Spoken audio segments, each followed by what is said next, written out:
Welcome to the 2024 year-end Alabama Extravaganza. This two-day trip with friends would cover 4 railroads and 10 different lines: Norfolk Southern's Atlanta North, East End, AGS South, and the Memphis East District. We'd go to CSX and hit the Boyles Terminal subdivision, the SNNA North and South, as well as the Lineville. We'd end up on ATN's XSAL portion as well as the BNSF Birmingham subdivision. Overall, we'd end up seeing 31 trains in 36 hours. We start off on the NS Atlanta North from Atlanta to Chattanooga, hitting our spots at Austell.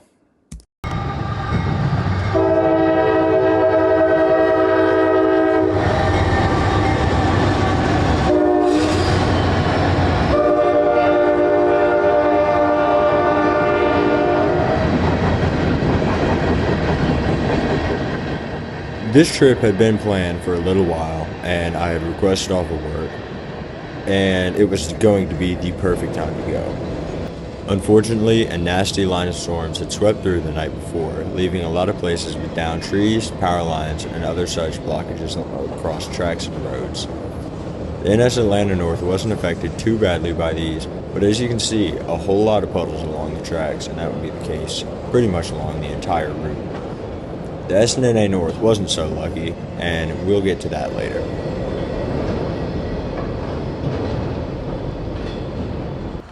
Here's NSG 93, a local intermodal job. Usually it goes and fetches an intermodal cut from 28J, but today it took the entire consist as well.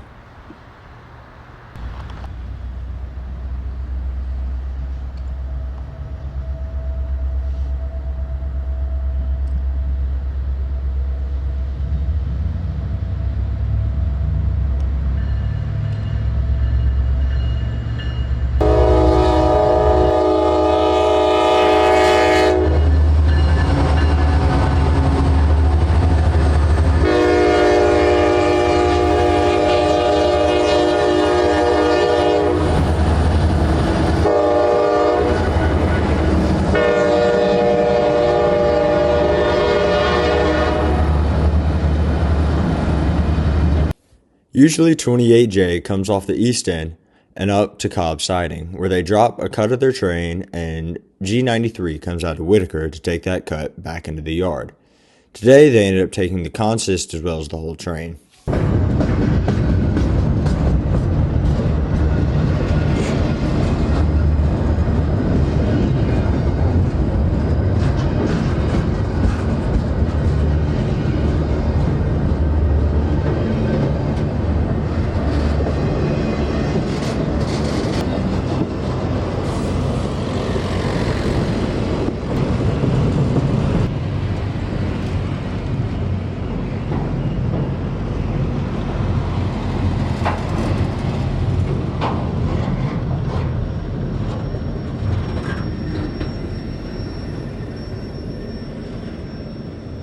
After finishing up with the Atlanta North, we'd go to the Birmingham East End from Birmingham to Austell. We start at Temple, CP Taylor, catching Amtrak and moving our way west towards CP Lubbock, just a little bit east of Irondale Yard.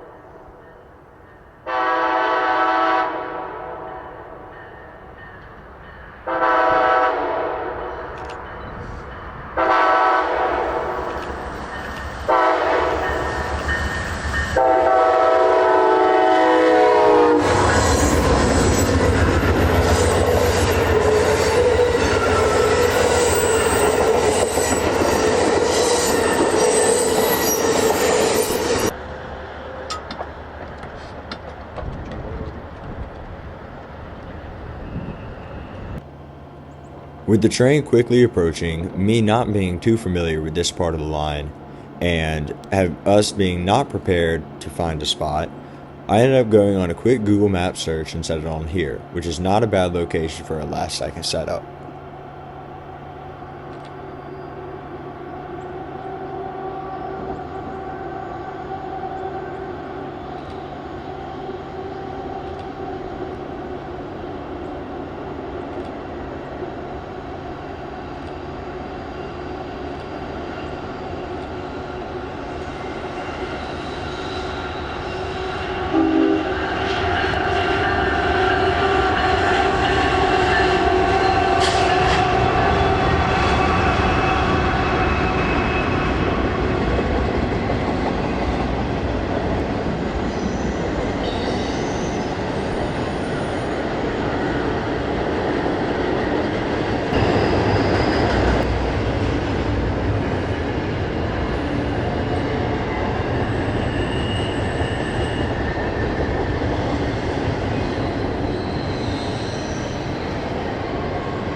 After catching those two trains on the east end, we'd head closer to downtown Birmingham, where we'd snag a train on the NS AGS South, as well as the CSX Boyles Terminal subdivision, and a train on the Pinson Valley branch off of that same subdivision.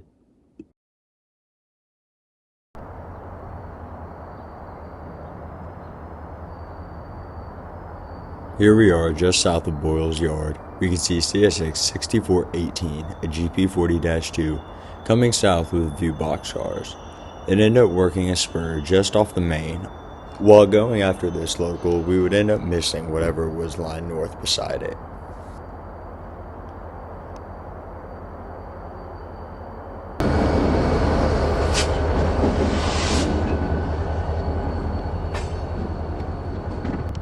There's only two customers off this little branch. The one being served today was Hickman Williams and Company. They received these covered hoppers. I'm not sure what exactly is the content.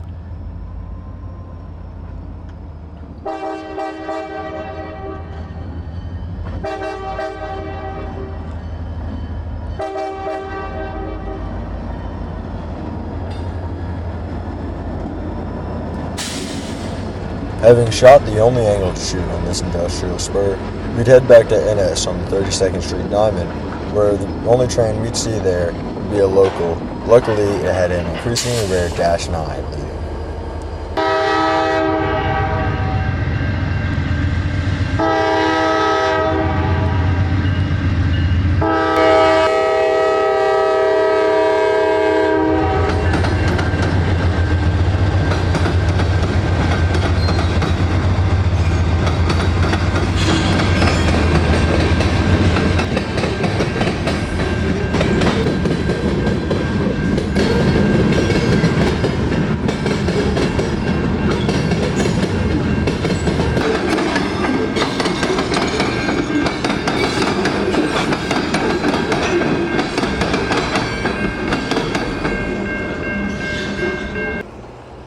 As the local makes its way towards Irondale Yard, you can see the headlights of Amtrak 19 finally making its way into downtown Birmingham.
Unfortunately, we weren't able to make it over from 32nd Street to the south end of Boyles Yard to see the head end of this grain. We could see the tail end off in the distance, but that's as good as it was going to get for today. And there wasn't really much else moving around Birmingham worth seeing. Maybe a yard job or two on NS, and obviously one here on CSX as well. But nothing else moving in the area, we started heading north. As we made our way north towards Decatur, Alabama, I would make a detour over to the north end of Boyles Yard. And on that path, we would cross over CSX's Pinson branch. And by surprise, we would end up seeing the local. I'm not sure what symbol it runs under. I couldn't find any L symbols. It may be one of those odd Y symbols, Y103, 102, 101, such like that. But whatever it was, CSX 6055, a GP40-2, was leading Longwood forward.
After making the drive north from Birmingham, Alabama, we'd end up in Decatur.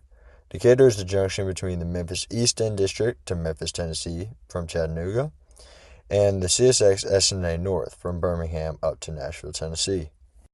The two railroads share the same bridge across the Tennessee River, and it was a beautiful evening out there. The first train we saw was the CSX Local taking the Decatur Beltline, with two GP40-2s on the head end. Due to water levels being lower than normal, we were able to walk out about halfway from the Decatur Marina towards the bridge, about 300 yards onto what would normally be underwater. This was one of the most beautiful scenes I had ever seen, and with the sunset, the river, and the bridge, it just couldn't get much better than that. So I will let y'all enjoy it how I was able to, with just some peace and quiet and the sounds of the trains rolling by.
That's a high headlight. Oh, that's NFC.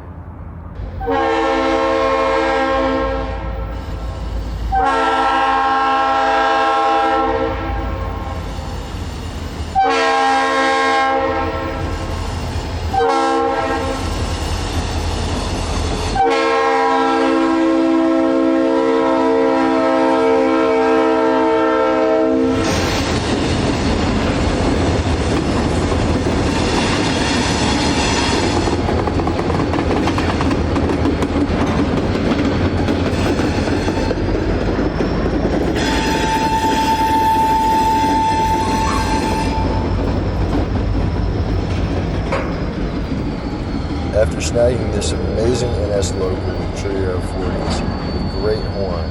We would end up back over at the junction, on land this time, and we would snag a few CSX southbounds. This first CSX we would see would be I-125, I believe. I don't think it was O-25.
And here's the train that really brought us over to Birmingham.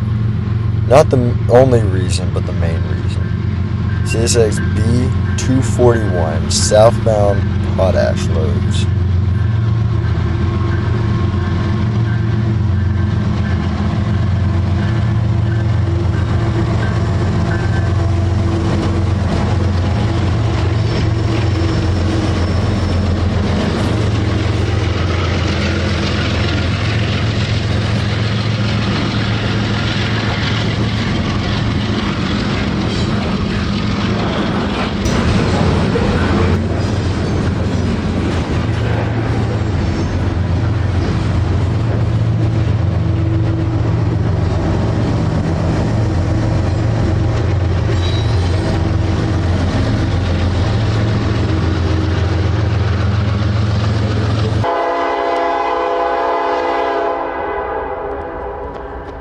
In addition to the 3 X-City rails, the leader had a P5.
This would be our last shot of the B train. We'd head down to Pelham, Alabama at the junction of the S&A South to Montgomery and the Lineville to LaGrange and points onward.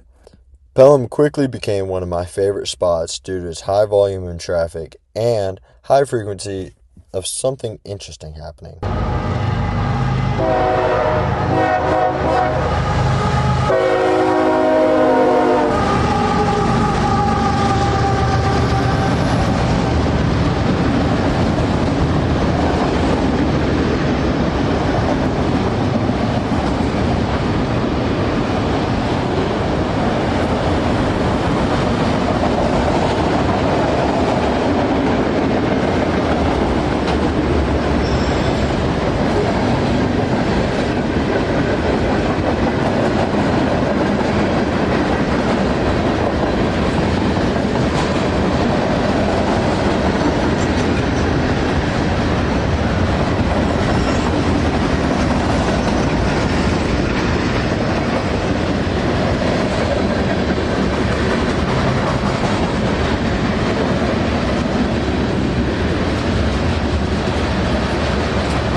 I recorded the rest from my car since it was freezing, being late December. Normally these coal trains off the Lineville don't have these CSX hoppers. The next morning I awoke to the sound of a glorious DC Gevo.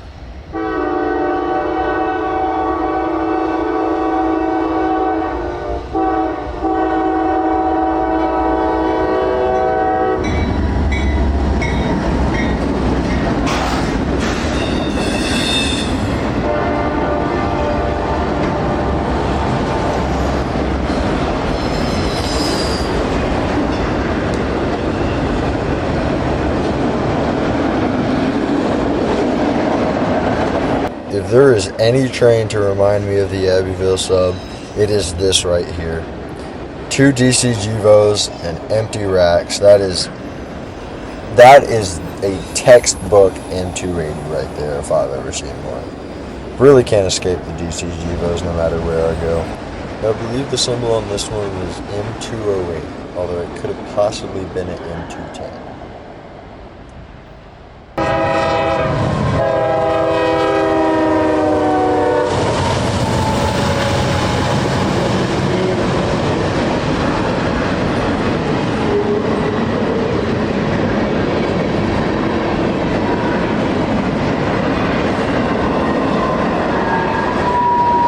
Also was not able to catch the symbol of this train either. It looked like it would be an M520 symbol headed down towards either Mobile or New Orleans. One thing I enjoy about Beach Freight is it's got a little bit of everything. So there's always something to be looking out for, whether it be a fallen flag rail car, whether it be an uncommon rail car you don't usually see on your home territory, or anything of that sort, or even cars you do normally see, like the Extravaganza.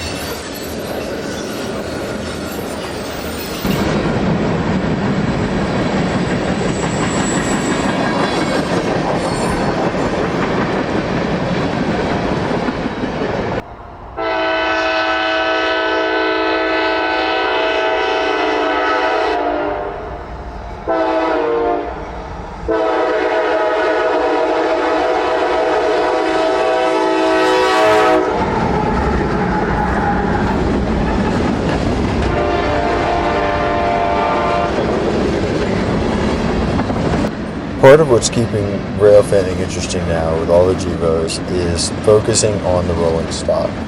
This train had a C&W hopper, a BN hopper, and so much more, with cars like this Oregon Northwestern boxcar right there. Even though that one is patched, still a neat find when it's just in its original paint. And of course you've got newer looking cars like those, which haven't been tagged yet too much. Of course, you got stuff like that where you got the whole side painted, and the graffiti can be interesting as well. And then, of course, you've got your classic tanker cars. Those really don't change much. These new CSX coil cars have already been tagged. That's kind of expected. You got a classic coil car like that, and there's just so much more to be looking for other than the locomotives. And the more you familiarize yourself with the rail cars, you can also start to figure out what cargo is going in those. Whether it's the difference between grain hoppers and plastic hoppers, the difference between a molten sulfur tanker, a refrigerated, I'm not even sure what it was the other day, but there is so much to look for other than just a locomotive.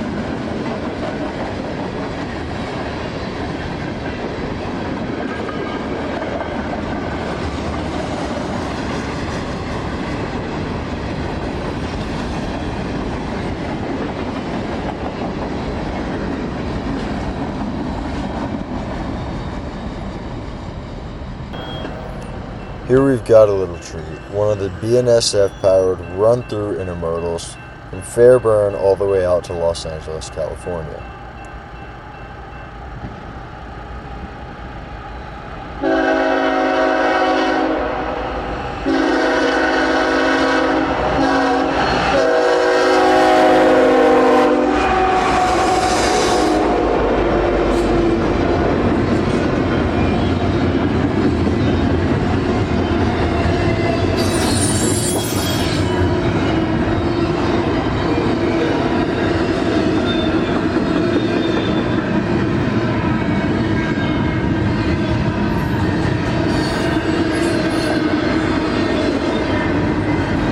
After the hefty cut of internationals up front, we move on to the endless line of JB Hunts, per usual with these trains.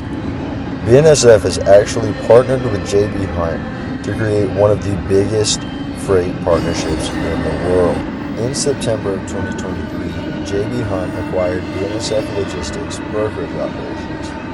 And for those of you not necessarily in business, a broker is somebody who goes between the shipping company and the person who wants something shipped and basically negotiates how much it's going to be, how it's going to get done, and keeping track of it while it's being shipped.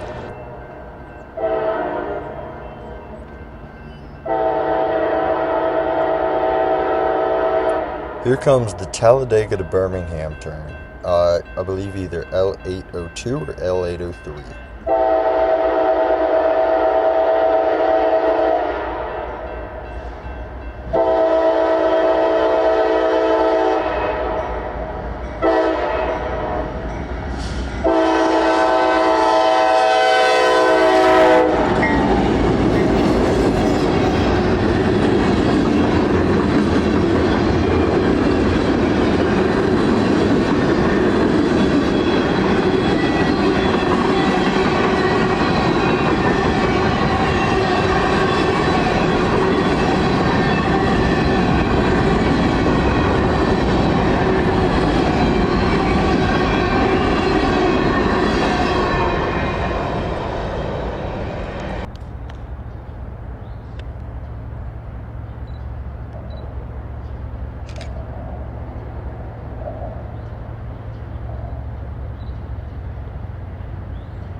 We're done exploring new NS and CSX lines. We'd return to Pelham later on in the trip, but for now, we're headed to this BNSF Birmingham subdivision from Birmingham to Memphis, Tennessee.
As the distant rumbles of the GEs grow louder, you can hear the rails start to chirp as that train moves closer.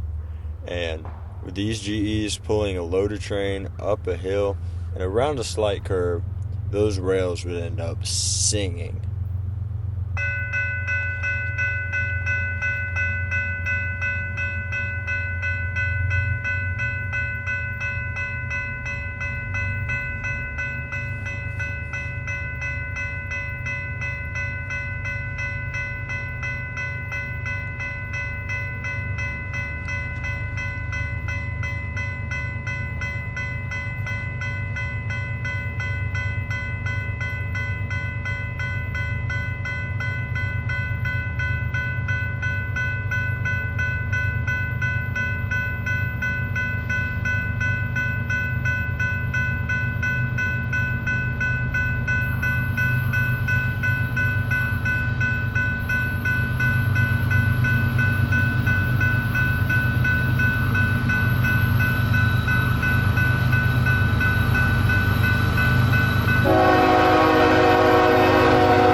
As the tail of the train snaked its way around the curve, our next goal became finding ATN. The ATN is the Alabama and Tennessee River Railway, and it runs from Birmingham, Alabama, all the way up to Guntersville.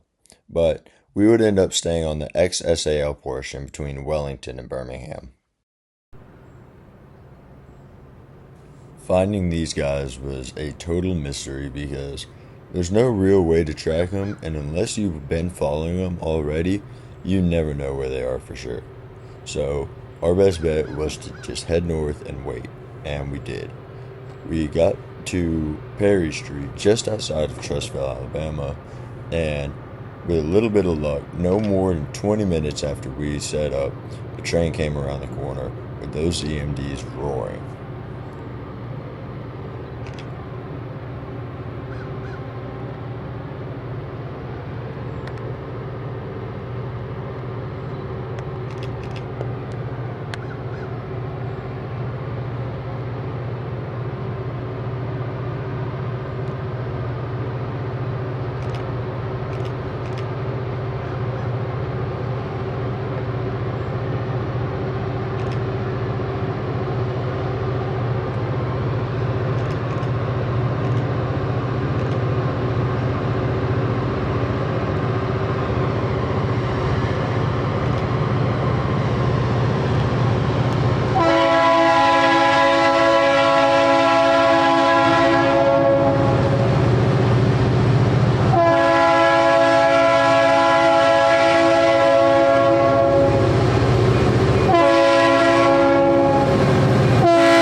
Here we see good friend and expert railvan YouTuber, Loco Productions, as he zooms in on his shot of ATL. Little did we know we were about to hear possibly the worst crossing battle ever. CSX M582. No way, you just said that, my fault.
After that, we would get our last shot before Birmingham at the Irondale Curve.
As we waited at the 32nd Street Diamond, we heard unfortunate news. Say swear they tied down. Yeah, they're tied down.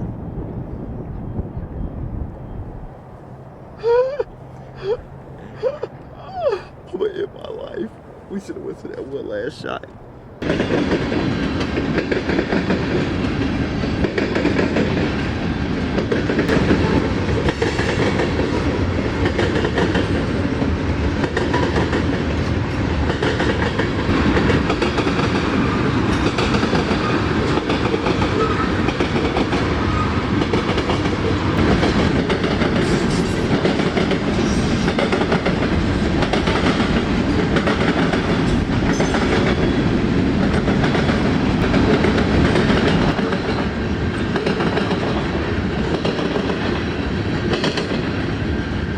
Things would stay busy as this train was followed up by a local and then Amtrak.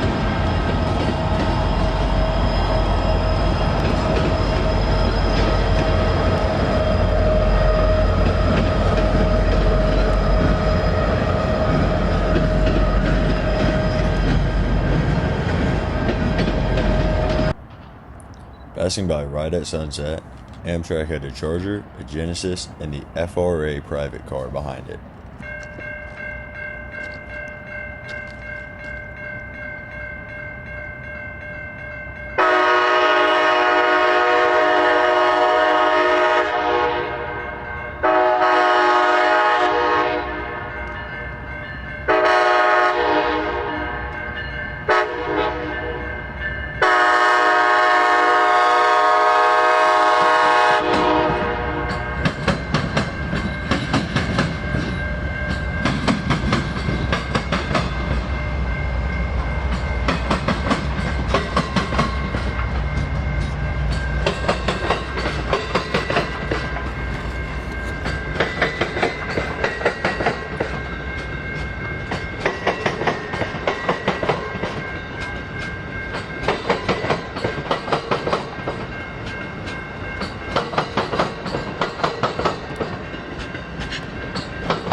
After Amtrak passed, we would head back down to the greatest city on the planet for rail fanning, Pelham, Alabama.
After a fantastic surprise Fairburn to Los Angeles train, we would have another mixed freight behind that one. Forgot the symbol, but can't forget the leader.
third time's the charm, yet another DCGO, and that is the end of the trip.